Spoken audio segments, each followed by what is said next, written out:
ভালোবাসি চরণ বিনা আমি জানি না। হরি বল, হরি বল। চরণ ছাড়া চরণ ছাড়া বলছে আমি তো নিজের ইচ্ছায় তোমার চরণ ধরতে পারি না।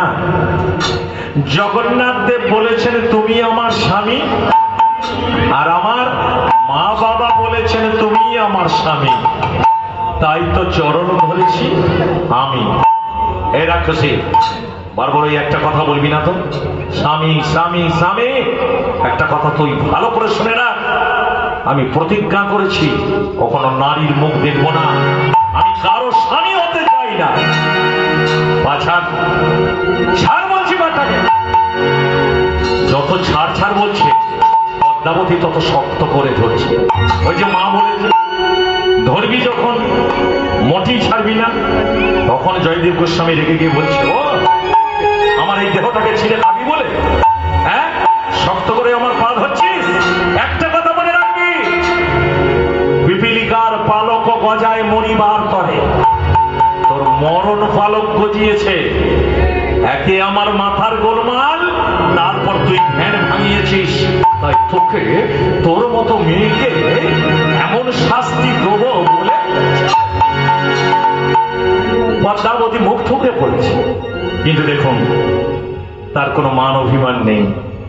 স্বামী যদি ছুঁড়ে ফেলে দেয় তাতে কি হবে গো, স্বামী হচ্ছে গুরুজন।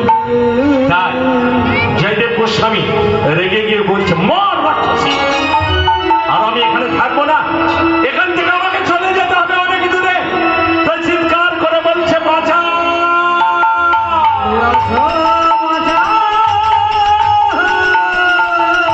আমার পিছনে পিছনে একটা রাক্ষসী ছুটে আসছে, সে যদি আমায় পায় আমার দেহটাকে ছিঁড়ে খাবে। বাঁচা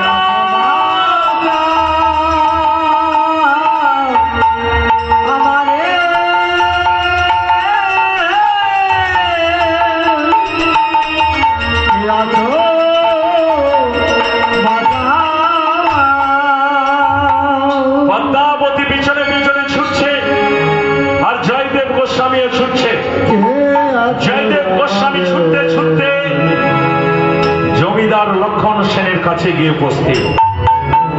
আর জমিদার লক্ষণ সেন মন্দির তৈরি করিয়েছেন, নূতন মন্দির, আর সেই মন্দিরে রাধা মাধবকে প্রতিষ্ঠা করেছেন।